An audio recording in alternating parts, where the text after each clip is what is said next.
That is good. I don't know. All right, fantastic. Hello, everyone.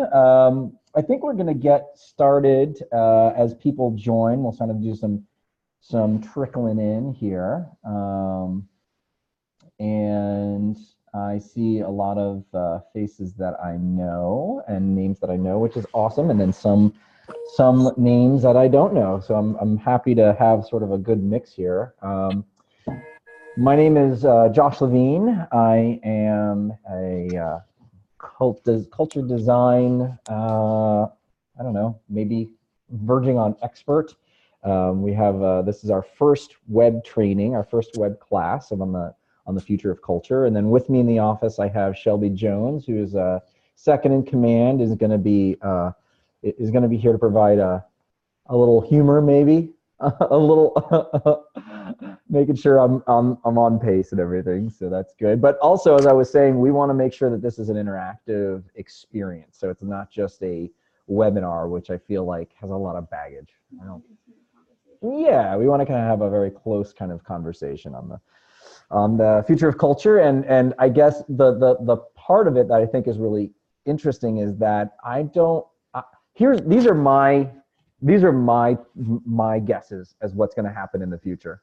These are my guesses, right? So I don't know that there are some things that may be true and some things are not true. And I feel like we have a lot of people that are joining us who also have a lot of information. So I don't ever pretend like I have all the answers.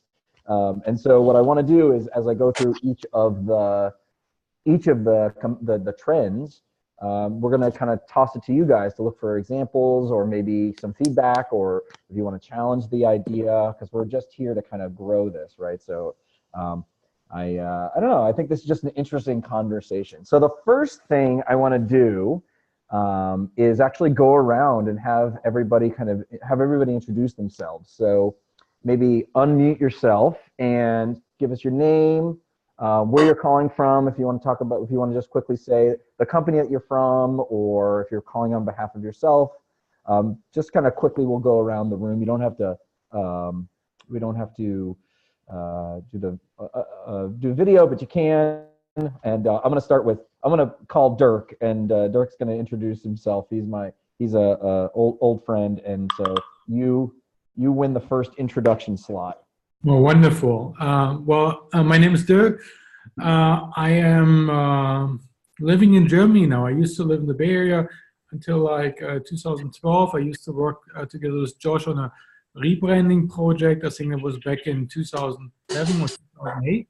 And we stayed in touch and love what he's doing. So I'm curious what's happening today. No, thanks, Dirk. It's good to have you on. Linda, I see you're unmuted. You wanna introduce yourself? Hi, I'm Linda, known as Elle. I teach with you, Josh, and I have an executive coach company, and I coach teams, and I also coach musicians, and yeah.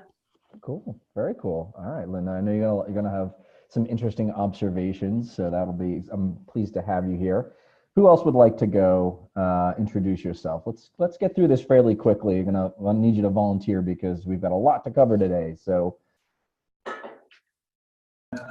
Amber. I'll go. Thank you. My name is Amber Rust, and I work in kind of the employer wellness and consulting space. So I work actually for a subsidiary that is a major health insurance company. So we do wellness for not only our insurance company, but also for additional clients across kind of globally, actually, not just the US.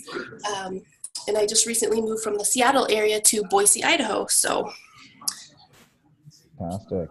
Amber, thank you for joining us. Who else? Your webinar. I know you're unmuted. Who is that? David. Say hello. Hello. Introduce yourself quickly. Name, company. All right. Sure. Yeah. Hi. David Chin. Work at Mural. or digital workspace for modern teams to thinking, collaborate, and design thinking. I'm here in San Francisco, and that should do it. Awesome. Thank you very much. Let's see. Who else would like to introduce themselves? Max, are you, let's see, I'm going to unmute you. I'm going to unmute Max here. Oh, I don't have a lot of control here. It's not doing that very well. Max. Got it right, yeah. My name is Max, and I lead learning and development for Microsoft in Silicon Valley. Awesome. Thanks, Max. Really good to have you here. I'll give you as, let's see, whomever, maybe Sam, you can introduce yourself next. As Sam is unmuting, what we're doing is that there's a lot of research that demonstrates that if you speak up at the beginning of a meeting, then you're more likely to speak up during it. And that's what we want to encourage. So trying to create that learning style. Hi, Great. Sam. Hi, how are you? Good. Cool. I'm Sam. I'm calling from Berkeley, and I'm a recent graduate of the MBA program at California College of the Arts, and had the pleasure of sitting in a few of Josh's classes as kind of like a ghost student. I wasn't an official student in that class, but I really enjoyed, hearing a lot of what he had to offer, and I'm excited to hear more today. Oh, thanks. Thanks, Sam. Yeah, I was going to say suffered through, but. No, not at all. Sarah, you last but not least. Oh, am I last? All right. Well, my name is Sarah. My background is in industrial design, and I'm currently in my last semester at Presidio Graduate School and getting an MBA in sustainable management. And I'm at the gym right now. Excellent. So you're building the brain and the brawn. That's fantastic. I love it. You're so effective. This is great. Yep, multitasking. It's great. Hilarious. That's so funny. Well, thanks for making time for us. And thanks to everybody for joining us. So let's dive right in. So again, what I'm going to do is go through 10 trends that I see happening, some closer in, some further out. General arc is probably 5 to 10 years. Very quickly, I'll kind of do a little introduction about me. You can find me around the web at AKA Josh Levine. I'm one of the co-founders of Culture Lab X, which is an international or North American nonprofit for culture builders around the country. Let's see, I run a culture design agency called Great Monday here in the Bay Area. I have a book coming out at the end of the year, which we'll send you guys all discounted links to, so you can be first on the pre-orders. So that's going to be on company culture design, which is very exciting, kind of what everything is culminating for our 2018 year. And then finally, my most important job is actually parent of 3 amazing kids, Lucas, who's 11, and Sadie and Mia, who are twins that are 8. So that's kind of me inside and outside of work. And here are the things that we're going to be talking about. These are the 10 trends that I've identified that I think are very interesting and kind of affecting different things at different places. And again, what I want to say is, as I'm going through this, I want you to kind of think about your own experience. Tell me if you agree or disagree, or are interested in volunteering some information. After each one, we'll want to have a little bit of a discussion. And then Shelby, you're going to be prompting folks with different, you have some other questions and ways that they can interact. Yeah. Great. So if you have your participant panel open, Shelby's going to be asking some questions, participant and comments. There's a comment panel as well here in Zoom. So, all right, so let's get started. I think this one we're going to start close in, which is goodbye culture fit, hello values fit. So the problem with this idea of culture fit, which is a term that's been around for a long time, is that it has a lot of baggage, right? It usually means when someone says, are they a culture fit, or you're hired as a culture fit, it usually means that they're a similar kind of person, right? So when you're an early startup, you're hiring people that you know, or people that you know, and it's you have similar social circles, and that's fine for friends, and I know that you want to have people that are friends at work, but as your organization grows and as an organization grows, the idea that you want to hire for culture, I think, is problematic. And so really what we want to be talking about is a values fit. And a values fit is really thinking about what are your organizational values? What do you value? And how do you hire for that, right? So here there's a company called Greenhouse that we actually feature as a case study in the book. And they have a platform, a culture platform. But one of the things that they have, and then I've heard from them, is that part of their candidate scorecard that they use internally is they talk about the role, and they actually have a lot of people interviewing them, but they also have their values listed. So it's really interesting to kind of focus people in, because even if you don't have a culture question, I think the idea that people are going to be like, well, are they going to like get along? Are they going to do a culture fit? Is kind of more interesting, or is going to happen anyways. So that is kind of the intent, and I think there's a very sort of particular way that you want to start to ask questions about if someone is collaborative, right? You don't want to just go, hey, are you collaborative? You want to say, tell me about a time that you didn't have an answer, right? And you ask for those, you kind of surface those out. So you have to do a little bit of work. You can't just say, these are our values. Do you value those things? Because of course they're going to say yes. So you have to figure out a way to kind of get in and through that. And so my sort of takeaway, and then I'll kind of turn it over to you guys, to someone if they have an experience around this, whether it's a story around culture fit or values fit, is three things that I was sort of thinking about. One is, of course, you need to start by understanding what your values are. So if you codified your values, do you know what they are? Write questions that explore a candidate's values, like we just discussed, and then include each, in some way, include it as part of a conversation in your recruiting when you think about that. So that's kind of the first thing I wanted to bring up. So does anybody want to toss it to you guys? Does anybody have an experience around culture fit, good or bad, that they want to sort of add to the information that we're all going to share, just sort of share the learning here?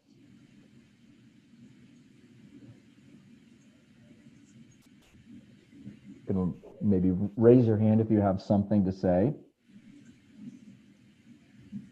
I can share. Awesome, thanks, Sarah.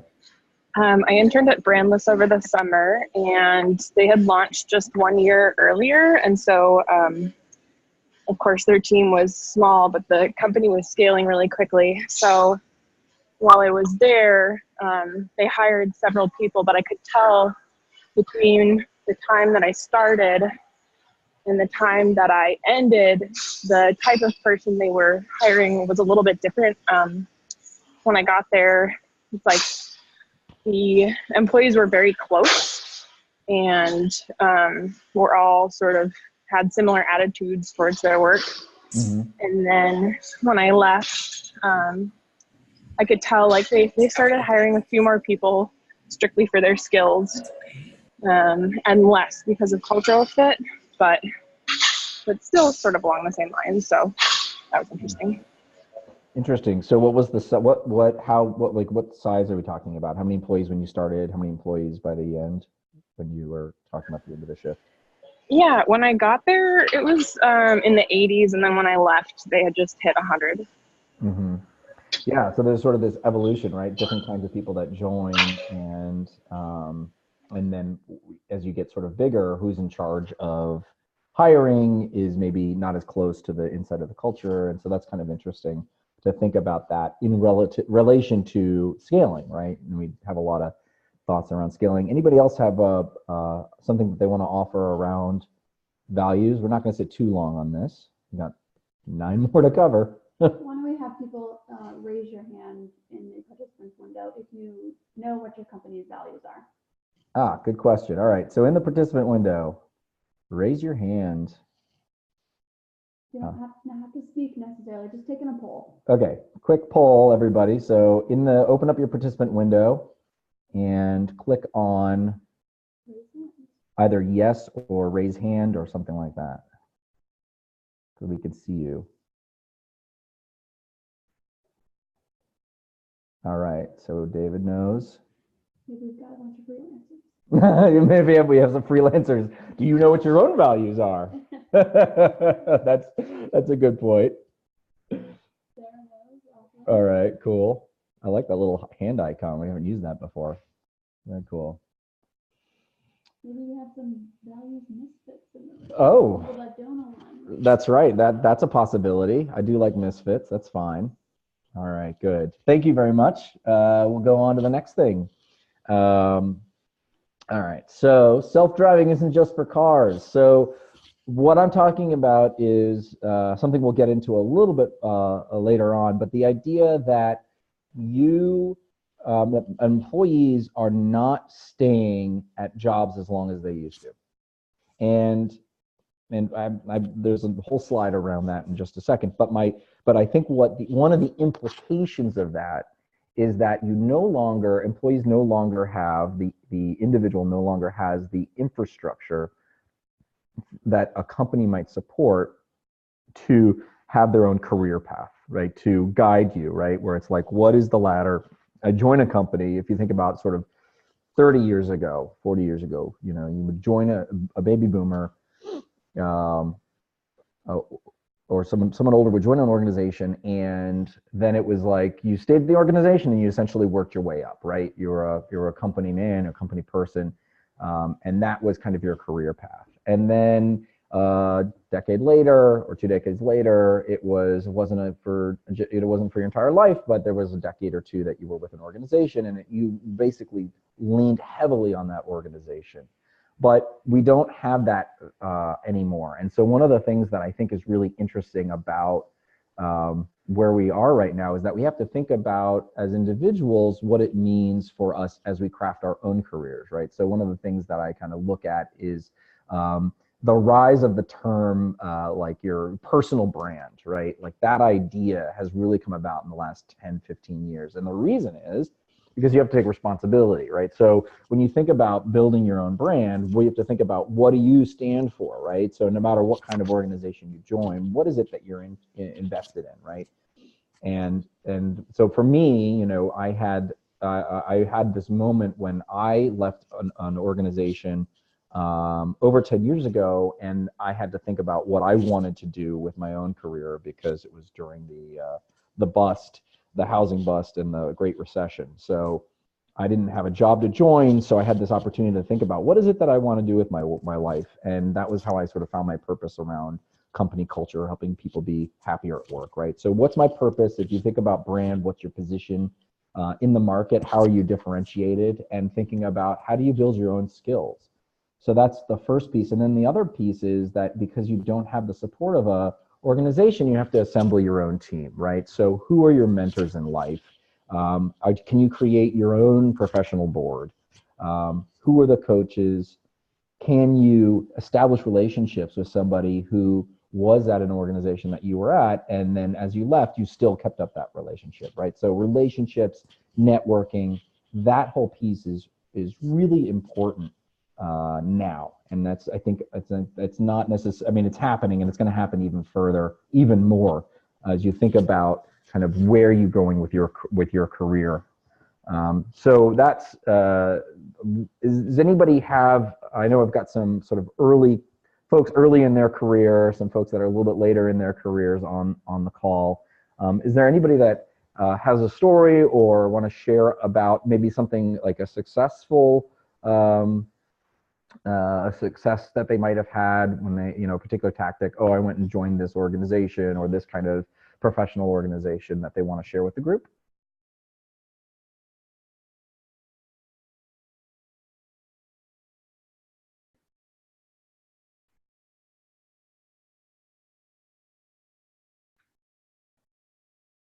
Who has something to offer? We're really trying to get people to speak up, unless nobody has anything to say.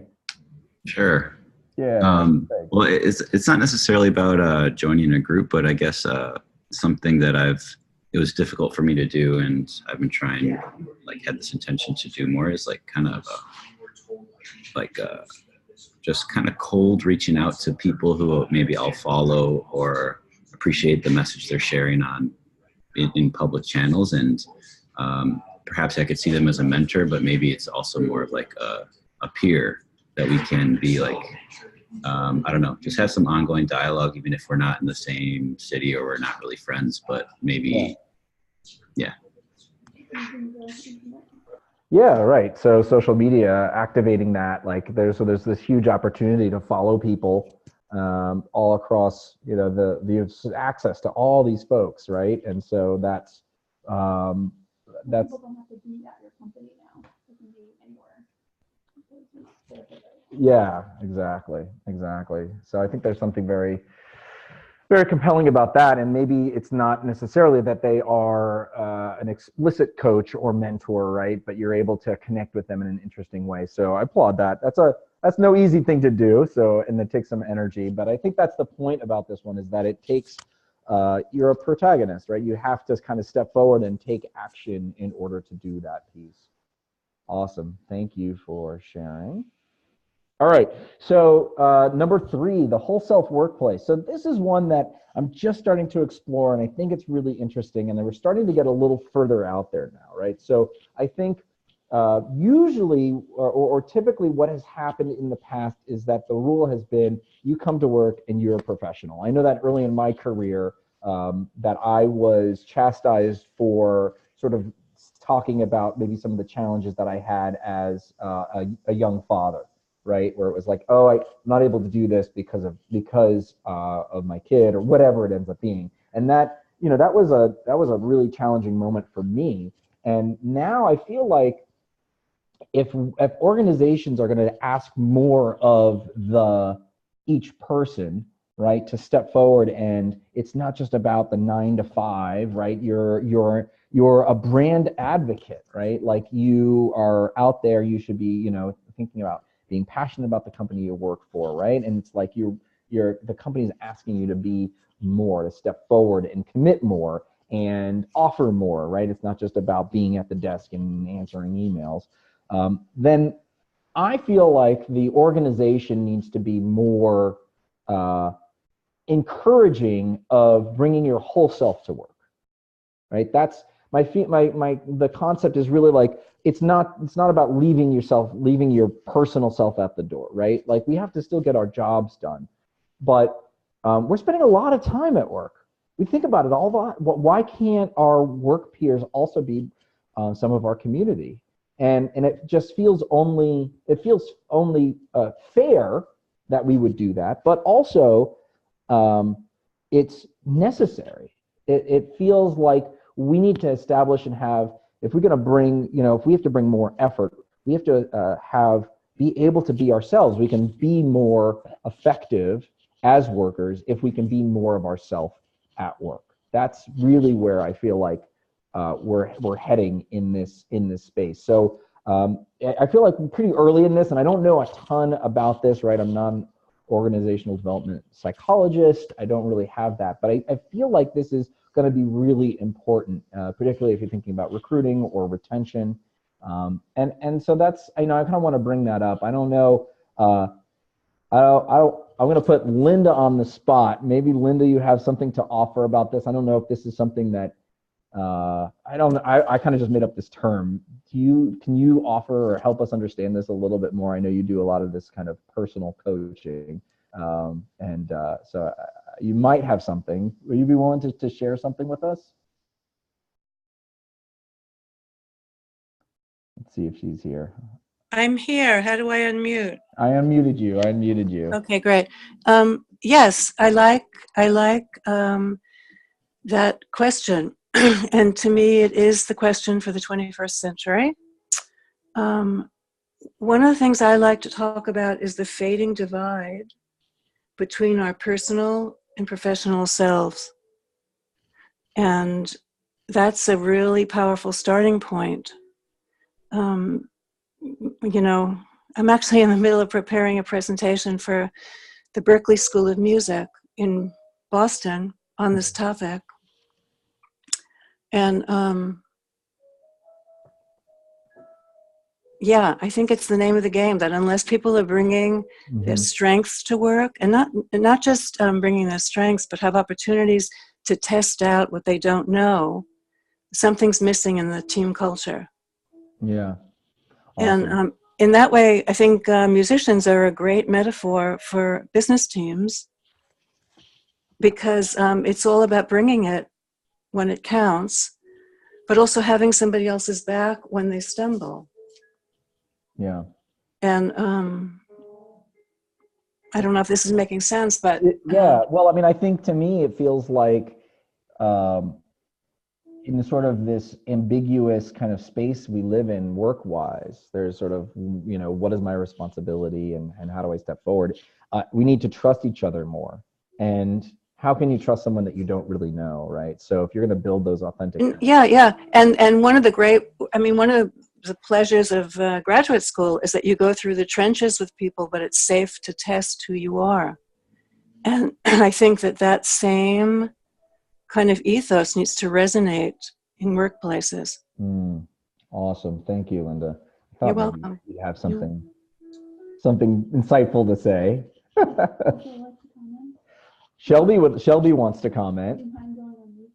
All right. Yeah, I think this kind of lumps in with the second one as well, but I have a mentor at work. But I think I'd like to know if there's anyone on the call that works at a larger organization, that if you have sort of a confidant at work. My mentor at work, we talk about things going on with the business. We talk about things going on in our personal lives. And through this almost year of mentorship, it feels like sometimes we can't get to the real business work stuff until we've sorted through the kind of things that are going on in the background in our personal lives. And I think that's a privilege of working at a small company. I don't know if that's the case at larger companies. So if anyone has any commentary on that or argument against that, I'd be interested to hear.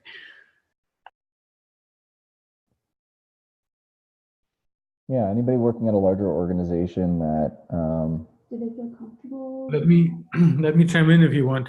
Yeah. I worked at EDR, where I was chief product officer and chief technology officer with a group of roughly 250 people. They were distributed over 4 floors in a very large office, and the whole company had roughly 750 people. And there are clearly limits to that, because very, very quickly you see that there are groups that are either contained within a project group, or they're contained within a certain skill set like product managers, or they're contained within a floor, and there's very little you can do about it. So I think it really goes back to what we had in the beginning, where are there clear values defined? If they're not, then each group has their own values. Is there a certain aspiration? I think that's really important in software engineering, that the company has a clear and stated aspiration. How software is being developed? Is it quality, or is it quantity? Is it features and functions, or is it outcome? So there's all these kind of types of things that are quickly lost in a company that has more than 20 or 30 people, I believe. Yeah, interesting. So how do we create a deeper connection, getting to know the who's and the whys? I think that's a key piece, and that's something that I've written about in the book as well, thinking about rituals. I had for a long time, folks would ask me about how do I scale culture, and I didn't have a good answer. And so I sort of dug pretty deep into that question, and I think it comes down to the connections and the relationships. And so I think in order to actually have authentic connections and relationships, we have to be our full selves. We just have to. And it's the only way. There's no way. Like, how do you work harder or work more, right? It's like there's only so many hours. It's just not feasible, especially if you're in a creative, space. So I think it's really important. Cool. All right. So I know we've got scheduled here to go about an hour and a half. So what I'm going to do is going to say that we're going to take a quick 5-minute break. And then we'll come back and continue to have the conversation. So Sarah can do a couple extra reps. 10:37. 10:37. Come on, go back at 10:37. Shelby's gonna we're gonna see if we can put on some music. I'll just sing. Shelby's gonna sing. Cool. Thanks. We'll be back at 10:37.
All right, everyone, we'll start in about a minute.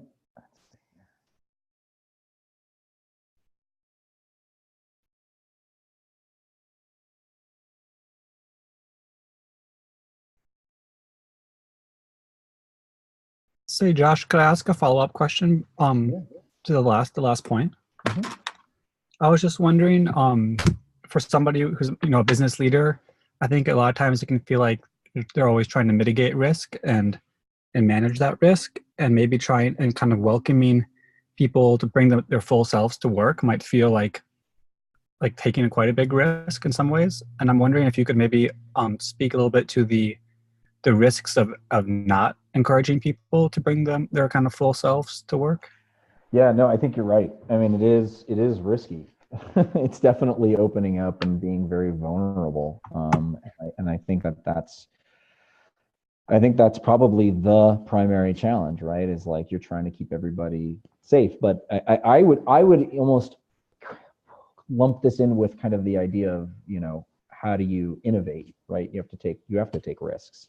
And if you are going to try new ideas, you may fail. And if people are going to, what is it? It's scary to be emotional in a relationship and to be vulnerable. And I think that there may be some, difficulties there, but it doesn't mean that you should shut it down entirely. And probably the risk, it's going to, if you play it safe, then it'll be fine, right? And it's just going to operate as usual. But if you're looking to make massive change, if you're looking to make a big impact and a big difference, then you got to build an organization that is able to take those kinds of risks emotionally and product-oriented risks. And I think that's going to be the difference between winners and middling companies in the future.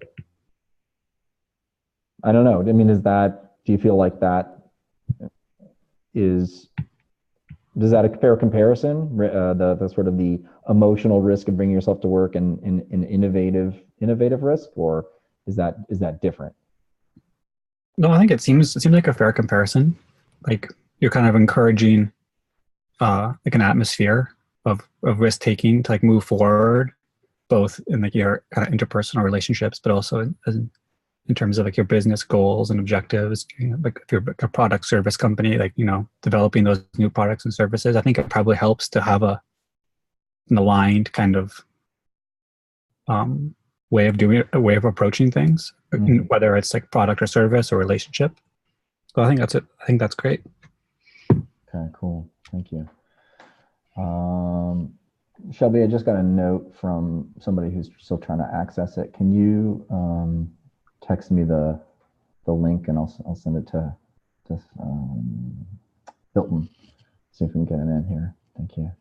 All right, cool. Thank you. Any other questions before we move on? We've got. I wanted to tell you guys quickly about our next class, which will happen in a month, or just under a month, November 12th at 10 a.m.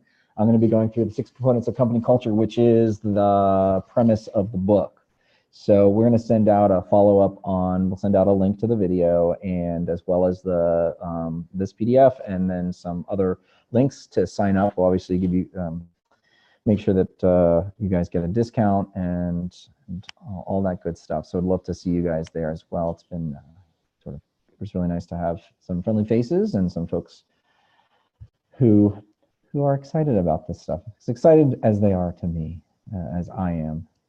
All right, so new path to talent. Hang on a second. So I think one of the things that we're going to have to look at in the future is how do we continue to find great people, and how do we find the concept, or the thing that the limiting factor that's been problematic is that everybody's looking, at least here in the Bay Area in Silicon Valley, everybody thinks that there is one kind of great talent, like rock star talent, right? And I feel like everybody's job description is written the same, and you're looking for kind of the best and the brightest.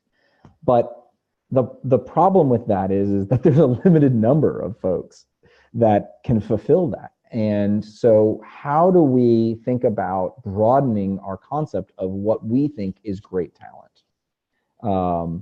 And I want to just share quickly. This is Patti McCord. Patti McCord, in her new book, Powerful, shares a story about how they found an amazing developer who was actually flew under the radar, worked at a bank in New Mexico, and they found him because he had, in his spare time, created a Netflix plugin. And it was something that they just saw that he did this and thought, maybe he's someone that we should bring on, right? They wouldn't have found him if you're just looking through LinkedIn and you're looking for the regular keywords. Like, what are you searching for, right? Like, that's just a traditional way of looking, and you're going to find all the same people. Like, you're going to come up with this amazing keyword that's going to uncover this incredible talent. No, you're not. It's going to be the same as everybody. So how do you use this sort of idea of like using other paths, right? I'm thinking about new paths to talent. I think that's really important. And my, kind of quick hits here is like, look in new places, right? So where are people not looking? How do you write your job descriptions differently? How do you, it takes a little more creativity. You can't just hire a headhunting firm because they don't really know you, or if you are working with somebody that does know you, how do you get creative? How do you design these in a way that, attracts the right people? Do you have a unique mission? Do you have a unique, set of values? And then finally, this idea is that the best may not be the best for you, right? Like, idea of like, sort of generally speaking, like, anybody who's awesome is going to be wanted by everybody. And, I think about this in a way that I know that at Zappos is another interesting story. I started to think about this years ago when I got a tour of the Zappos customer service center in Las Vegas. And the folks that they hired were amazingly friendly and charismatic and congenial and cared, but they weren't like the best and the brightest, like the best, from the best schools, or they were blue collar workers, and that's fine. I think it works really well for them because it's a certain kind of attribute that you're looking for. And so that's, I think there's something very interesting here. I think that we need to think about that in a different way. And what I want to do at this point is maybe what we can have is, if you guys open up your chat window, we'll do another sort of modality here of interaction. Open up your chat window, and maybe what we can do is just ask the question, what is one way that you can let's just brainstorm here. What's one way that you can think of to come up with, find a new kind of talent, right? Like, what would be another way, right? So it's like, the typical ways is, typical job descriptions, headhunting, LinkedIn. What are some new ways that we might, or you might, for your organization, find new talent? So open up your chat window. We've got at the bottom of your Zoom window, you've got this. So click on that, and let's see if we can get some comments here. I'm going to see if I can get Hilton into the, while we're doing this.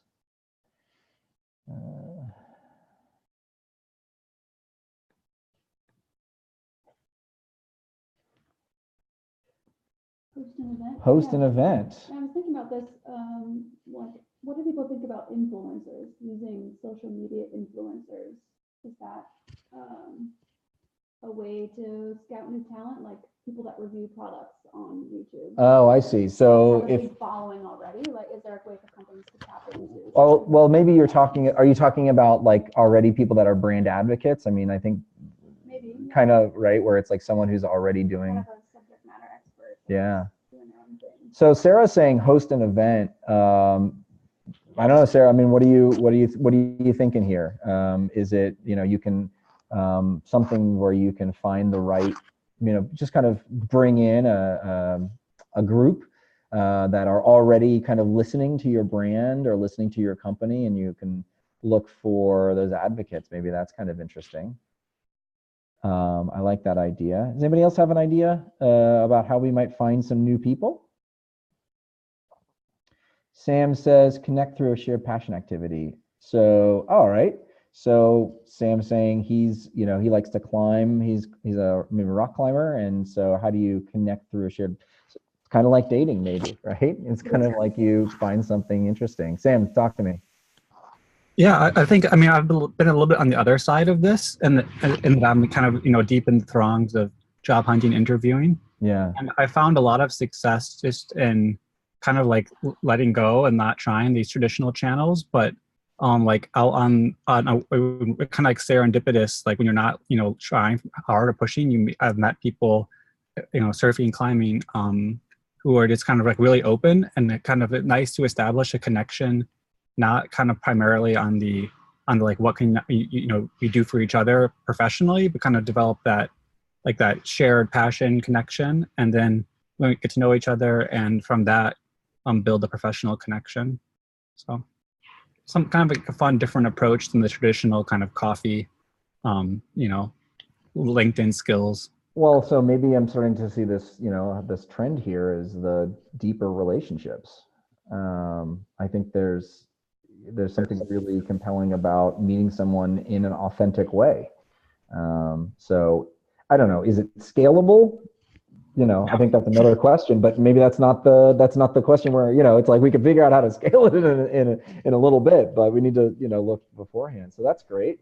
Let's see. So we got some other comments here from Dirk. Yeah. So join a meetup group, have engineers attend and present. So make your company being known for as leading edge and the skills you're looking for, and it's not selling, right? So if you're selling, I totally get this, Dirk. So that's great. So if you're selling, you're not in a strong position. Someone comes in and you can get candidates that they know that you're looking for somebody. And I think that's a really good idea. You're bringing people that are genuinely interested in the organization. So that makes it more sticky, right? So if you have a differentiated position, you know, what is your purpose? You're looking forward to, you know, what are the differentiated values?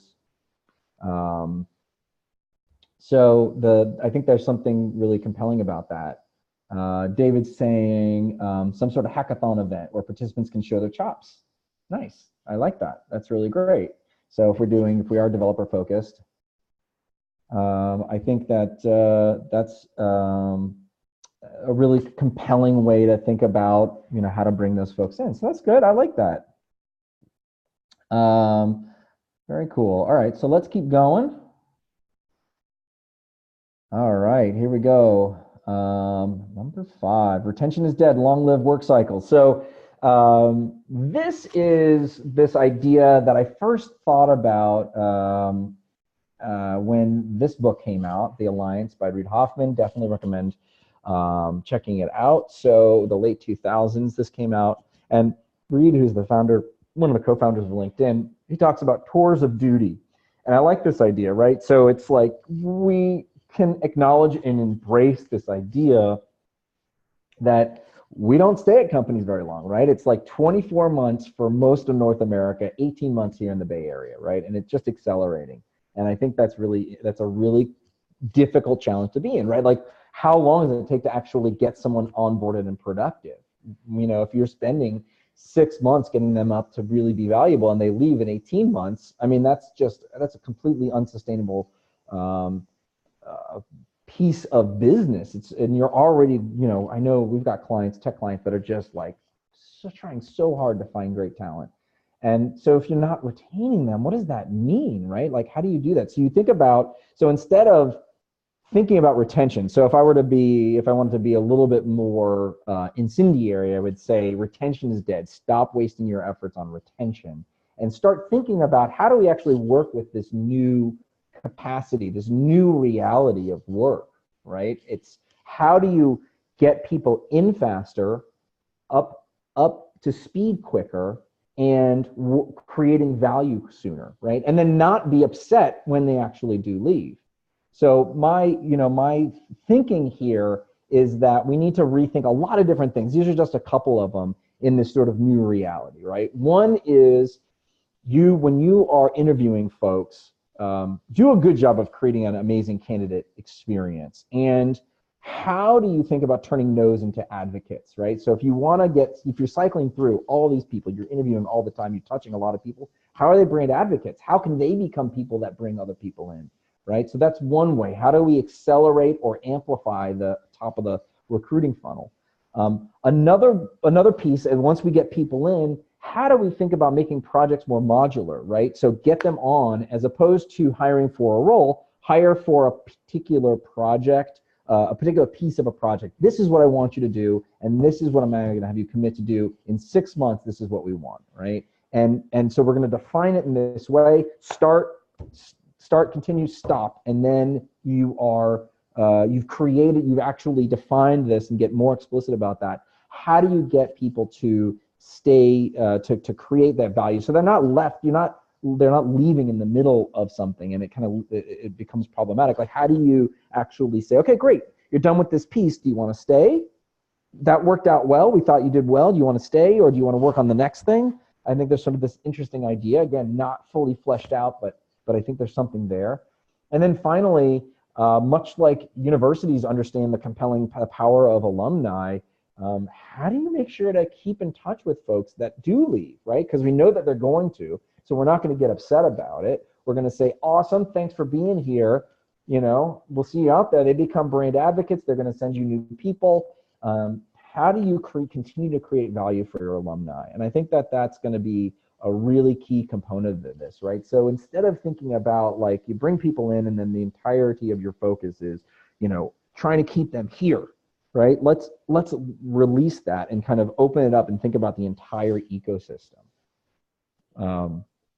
I think there's something very compelling about that, and it's an important piece of this. So again, now we're getting a little bit further out there, and I don't know if anybody, if you want to either offer it up in the chat window or actually unmute and share verbally. But I think I want to know that has anybody seen anything like this? Is this something that you're starting to feel for yourself, either as an employee or as someone who is part of a business, people leaving quickly, and maybe there's, are there other ideas about how to make this work better?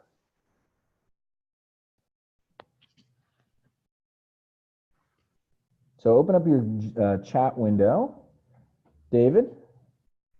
Yeah, I guess, so we've been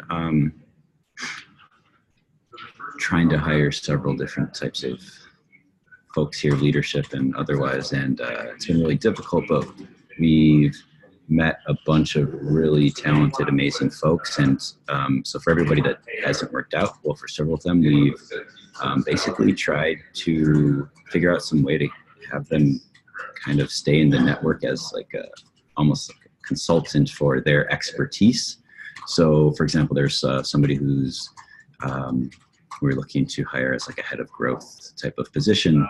It didn't work out, but they're consulting part-time with the team that we do have.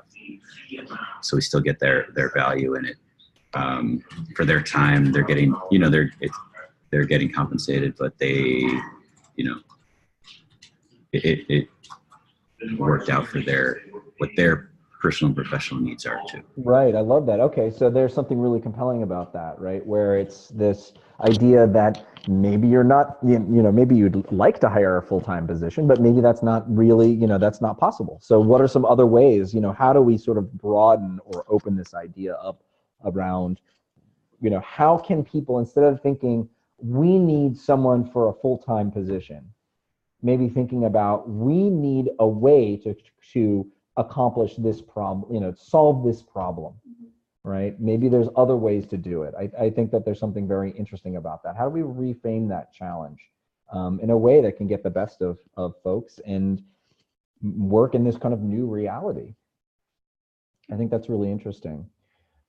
Cool. All right, so we'll keep going, but if we have something comes up for you, again, we can continue to solve some of these or think about that. Something that I'm sure everybody here can relate to, this idea of work-life balance and the lack of reality there. And I think Linda has already brought this up, which is the sort of dissolving difference between personal and professional life, right? So it is, I don't think that this is a new idea, but I think that folks aren't ready for how extreme or how much there is the dissolution of that boundary, right? So it's not about balancing, it's about an integration, right? And I think that we've started to indicate this already at the beginning, right? Companies are asking more for their employees, right? And employees are and colleagues are looking for, are thinking about solving problems, not just when they're at their desk, right? So how do we cognitively sort through this? And I think the amplifying factor here are these folks, which is Gen Z, which is really the next one. So Gen Z is just the leading edge of Gen Z is starting to move into the workforce now. And there is, for them, there is no difference between physical and digital, right? So they can take a call from a coffee shop, from their coffee table, from the conference room. It doesn't matter. That's what they believe.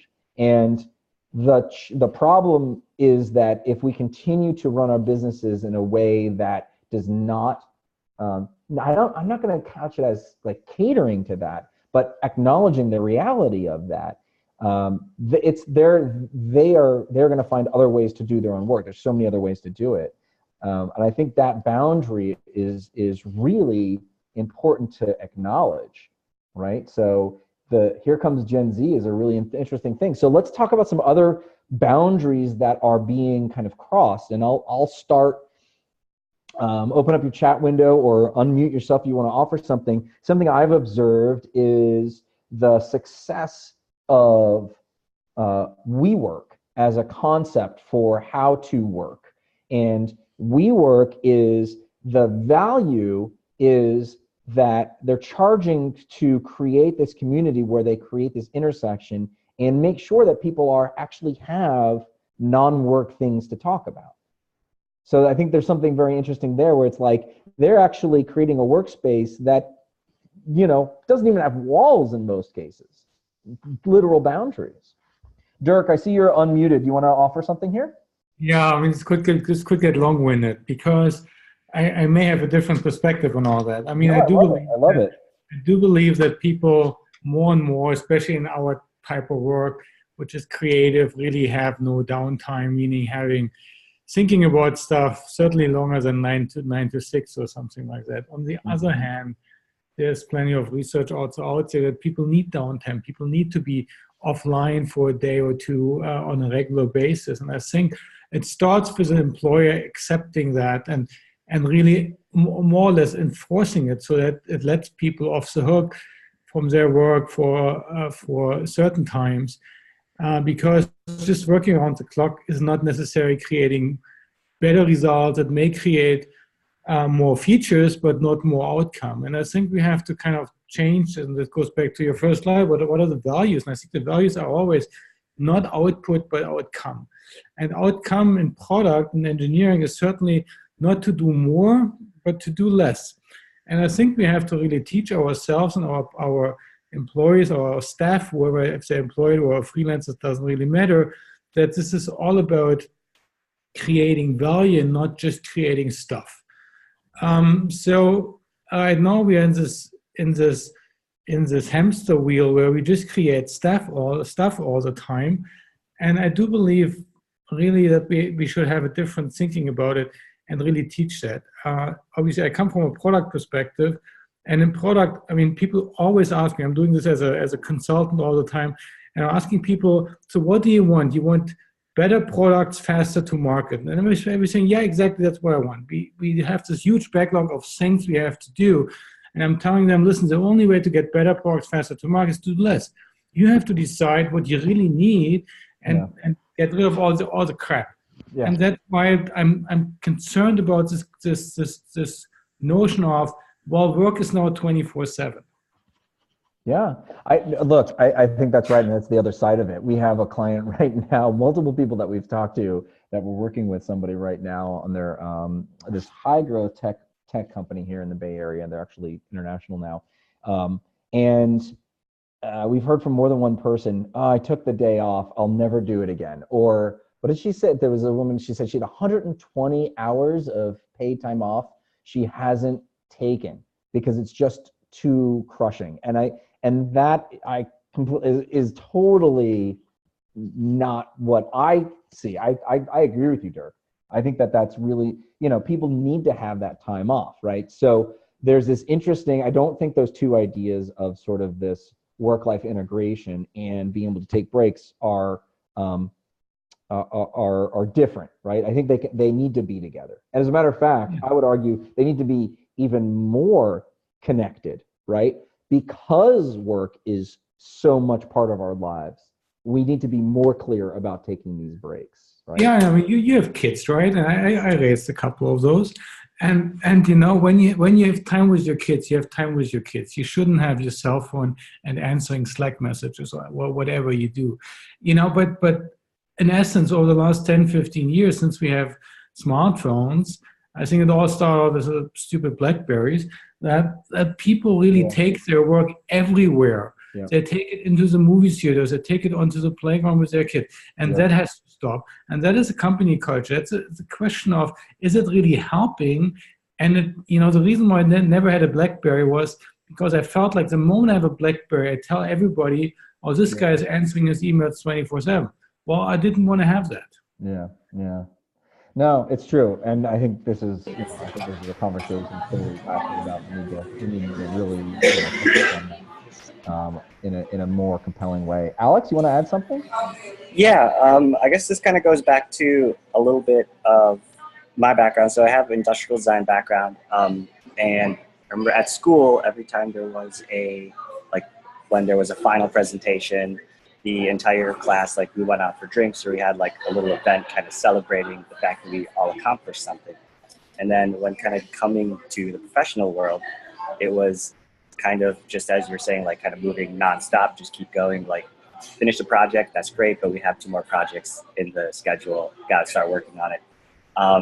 But then there was a couple moments where I wanted to kind of celebrate these big accomplishments, so I ended up going to there was a driving range or a baseball cage, and had the design team come, and we were just hitting balls and kind of also a little bit of reflection on how did the project go, what went well, what should we work on. So it's almost instead of keep moving fast, it's reflection and celebration should be a part of the process instead of just keep moving forward. I love it. I think that's great. Yeah, we need to demarcate, in this world where everything's the same, right? It's it's always working. It's hey, we need to actually, we as humans, we work in cycles. So we need to go start of the project, here's the project, and then the end of the project. Because if you're just all the time, then there's it just doesn't feel like you've accomplished anything, and it's very draining. So I think we need to think about work cycles in that capacity too. Good, really interesting, very cool. Okay, so my quick hits here. So don't first enforce vestigial boundaries. So consider what boundaries you grew up with and have worked with that maybe aren't useful anymore.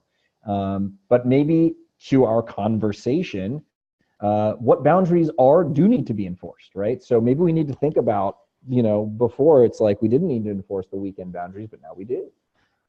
Ask Gen Z, how will they want to work?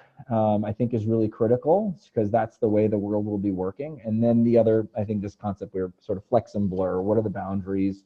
And think about blurring and flexing the boundaries that aren't important, but also establishing the boundaries that are. Cool. All right, great. Just a few more. Number 8, caution kids at work. So this is another one, and I think, I think this is really interesting to think about. I think especially building on Dirk's comments around, when you spend time with your kids. So this was inspired by a talk that I heard from the director of people at Patagonia. And what Patagonia, if you don't know, Patagonia for years has actually had childcare and school built into the workplace. And the value is that you have these incredibly, one of the values is that you have these incredibly powerful, compelling, and effective women who actually come back to work and don't feel like they have to be separated from their child, even if they have maternity leave for 9 months or a year. If you're a parent, you know that even a year where it's you have to drop your kid off at daycare, that's really hard.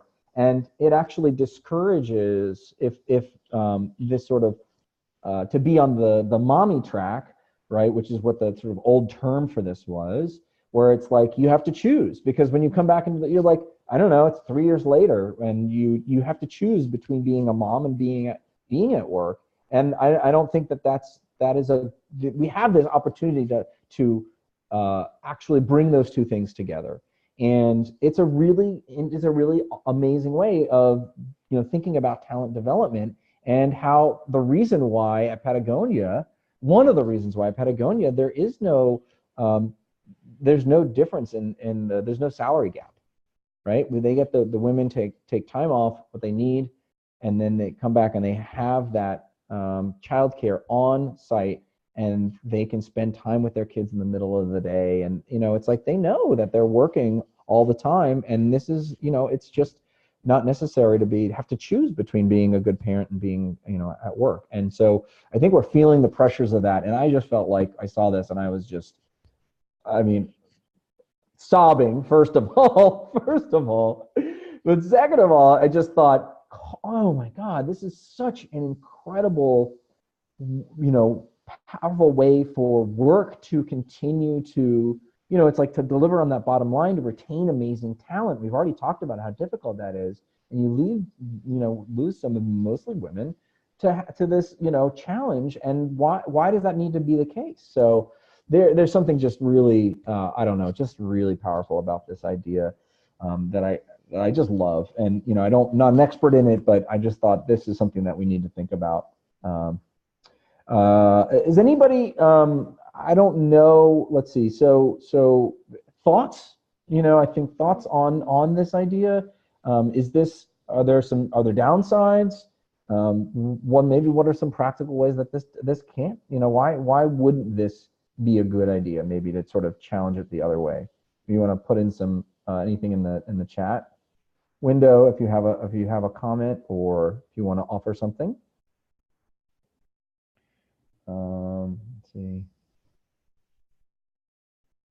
Maybe this one's not as interesting. Oh, Sarah, yeah. Do you mind if I just think this is like an incredible point for, decades. Mothers have struggled with going back into the workforce after maternity leave. And I know several mothers right now who are working and being moms, and they're doing it all remotely. So I think all of this is really coming together into something really cool, and something that is definitely going to be a huge part of the future. Yeah. So how does remote work fit into this, right? I was just talking to somebody that we were looking to hire part-time, and she said, I left the working world, and I don't want to travel, and I'm just going to work remotely 20 hours a week because I have a young kid. And that's just the story. So I think there's something I think it's already starting to happen, right? And so I like that idea of, solving this problem in another way. Let's see. Oh, interesting. All right. Alex is bringing up, he said, the other end of the spectrum, is there anything out there towards senior or elder parent care? Huge stress. Oh man, that is a good question. I don't know, but that is an excellent question, Alex. To kind of go off that, again, at my last job, we actually, right across from our building, they built I don't know if it was like planned or anything, but they built a senior care facility and a child care facility, maybe in the same building or like right next to each other. But it was like, so I don't know if it was planned for the company, but yeah. I thought that was really interesting, and to see the fact that both young kids and senior care was right across from our work. I didn't know it had anything to do with us, but yeah. It's interesting. Yeah, no, that's really, really interesting. That's a really interesting question to think about, right? And as more boomers retire, right, it's just going to be, this is going to happen. It's just going to be the reality of it. So how do you make it more feasible, right? If we want people to be more flexible, to be more productive, this is the reality of life now. Awesome. All right, we'll keep going. Okay, so now we're getting into the farthest reaches of the mega trends. And this concept starts with this idea, I think, that we will no longer be using the terms customers and employees. We're not going to be using those terms because they are insufficient to describe they will continue to become more insufficient to describe the roles that we play. And we can start to see the emergence of this, right? Where it's like this model is kind of breaking, where it's like there is the company that has employees, that creates values to sell to customers. But very, an easy reach is to say, what do you call Airbnb hosts, right? Airbnb tries to get these people as if they were customers, right? They're selling them on this idea because they need it to work, but they're not customers, but they're also not employees, right? So, what are they? They're just calling them hosts, and that's fine for them. But I feel like maybe what this is revealing is that this whole paradigm of the way that companies once worked is no longer true. And I would, again, point back to Elle's point around this sort of disappearance, right, of these boundaries. These boundaries are dissolving, and the boundary, I would say that the boundaries of business are dissolving. And really what we have now are communities.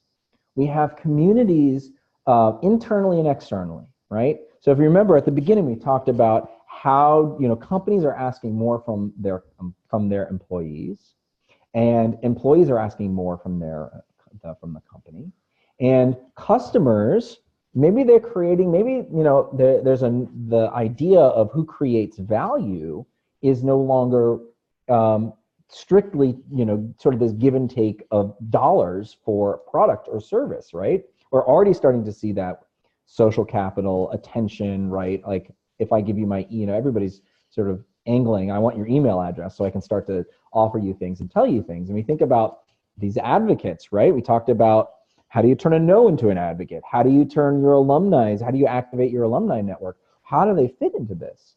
And so it's my belief that there's a whole shift that's happening that I think businesses, even more traditional businesses that don't have hosts like this, right, are going to start to think about how do you provide value. Your goal is to have a concept, have a purpose around which you can attract people. And so I have a little model here that I was thinking about. This is how I end the book, is thinking about this idea, right? So on the left-hand side, you have sort of this traditional model. You've got the company, and inside the company, you've got employees. There's a hard boundary. You've got customers, and then everyone else is on the outside, right? And you're hoping to bring more of these people in as, to be future customers. But now what we need to be thinking about is how do we organize around a purpose? Not organizing around a business entity, right? Like how do we bring people in to be part of our purpose? And your goal is to create value in whatever way you can that actually attracts people in, right? And so this is then kind of hang in there, because this now we're getting a little bit even further out there, which is how do you create the culture of your community in the outside, right? So we've been talking about company culture from the inside, but if the boundaries of business are starting to become more permeable, we need to be thinking about the culture of our community and think about what that means. How do we start to facilitate that, right? Because ultimately that's the value that an organization provides, regardless of if they're paying you money for the product or service, right? Regardless if they're giving you a positive review on Amazon or whatever it is, right? It's about organizing these people in a way that actually attracts them. And this, to me, starts to solve some of the challenges around recruiting and retention, right? So we've talked already about how do you find the people that are passionate about what you do? Well, that's simply, like the anchor point of that is the purpose. And to me, that's where this whole conversation is going, and that's where all these different pieces and parts fit in. So I'm gonna pause there. We've got one more trend that sort of will answer this. At least I hope will start to answer this question. But I wanna open it up for just a few more minutes of discussion, and I'll start it off. Dirk posted here that purpose has to go both ways and requires trust and transparency and also privacy. So I think that's a really good point, right? So purpose has to go both ways. So that means that we as an organization have a purpose, but the have to serve the purpose of the individual, I think is what you mean. Trust, absolutely, transparency and privacy. How do we, yeah, I think that's a really critical question. What other comments you can put in the chat, or we can open it up to an audible dialogue? Who else would like to offer something on this concept? And I know it's pretty far out there, but I just think it's so interesting that it's really important that we talk about it. I have a potential maybe tangent thing. Have you heard of, it was a design company called Quirky in the past? I don't know if they're still out there. Yeah. Yeah. So remind us what did they do? So I think what they were, it was kind of like a design community that where basically anyone could pitch an idea, and the community of designers, engineers, creatives, like they could all kind of like, it was a online kind of forum where you could keep kind of fleshing out the idea and working on it. But there is a main in-house group that kind of like actively pushed it forward to production. And everyone that participated in contributing in any way, they were able to get like a percentage of the profits. And that was like doing fairly well. They had a handful of, like they do kind of small things like a pivoting portable plug, or like charging wall socket kind of thing. Nothing like crazy innovative, but just like little clever things that people like, when they see it, they're like, oh, that's kind of cool. But there was a point when I believe they got either acquired by GE, or GE became like a massive sponsor, and then every project was just like a GE problem that kind of the whole company just kind of dissolved for the most part. But the initial intention sounded really cool. They even actively had, I think, like monthly webinar kind of Zoom meetings where like CEO was out there. They kind of like pitched every single big idea that they thought had some value, and then they kind of like, as an online group, kind of cut some ideas that they thought were not good versus like projects that they want to move forward with. I love it. All right, so crowdsourcing the ideas, I think, is really interesting, and they sort of had this like maybe a community out there that would offer some stuff, and then they had folks a little bit that had, you know, were more full-timer that would move the idea forward. But then maybe, am I interpreting what your story is trying to say is that when it sort of failed under the crush of actual like real massive business problems, like it wasn't as interesting, or didn't that system didn't solve it as so well, right? Yeah, and like the community themselves didn't want to solve GE's problems. They wanted to solve their own problems. There you go, right? So the purpose shifted, right? That wasn't interesting to them, right? So that was sort of a mismatch. No, I love that idea. I think that's, you know, it's really interesting to think about. How do you use the, you know, people want to offer, if you have a compelling purpose, if your reason to be is actually solving something that people care about, all of a sudden you have this community of people who are like engaged. Maybe they're going to offer you ideas. Maybe they become employees. Maybe they buy your product, right? Like there's no reason to actually limit the you know, the role of the community. And I think that's really interesting. And how do you, again, my concept here is like, the goal is just to bring people closer in, right? And that's, you know, that's what we're trying to do is how do you create enough value that attracts people? All right, we are 10 minutes from the end here. So finally, you know, my belief is that we really need to be thinking about culture as a business tool. This is not just a quarterly focus, right? It needs to be considered like operations or finance. If we're going to really use culture as a business advantage, we need to take it seriously. It needs to be designed, it needs to be managed, it needs to be measured. And all those things are possible. All those things, I believe, not only are possible, but it is imperative for all future organizations, right? So the symbol of that would be the chief culture officer. How do you get it? It's not just the employee, the culture is not just the job of the employee experience person, right? It's not just head of HR and culture. And that's not what this is about. Yes, HR is important in this, right? And we're thinking about talent acquisition. We're thinking about retention. We're thinking of, but it's much more than that, right? It's to Alex's point, how do you celebrate, right? How do you deepen relationships, right? How do you enable people to be more themselves? And I think that most organizations just aren't ready for it. And yeah, the whole self-workplace, that's an early idea, and I think it's scary, but I think that idea is the only way that we're going to be really able to become sort of self-actualized organizations in a way. I think that's where this is going. If we really want to continue to create these interesting opportunities, I think that is going to be how we're going to do it, is by taking on a more serious role of using culture as a real serious tool. So I'm gonna stop there and just see if there's any other comments or questions about anything that we want to go over. Any lingering questions, and then I have one more slide I want to share with you. But we've got just a couple minutes. And anything else, either about the Chief Culture Officer or about anything else that we've talked about today?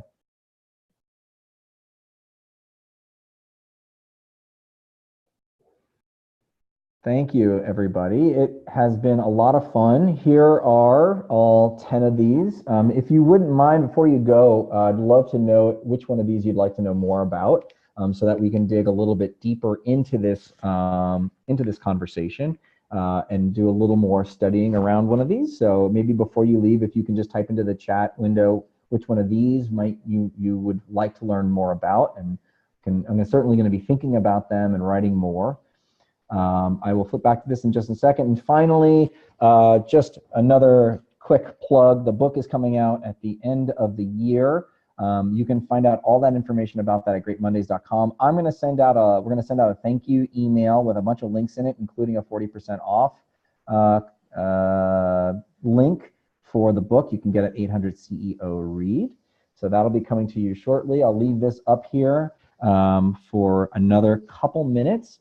But thank you, everyone. I appreciate your time and energy today. It's been a lot of fun. And thank you for being part of our web training prototype. Don't forget, we're going to be in 3 weeks. We'll be doing 6 components of culture.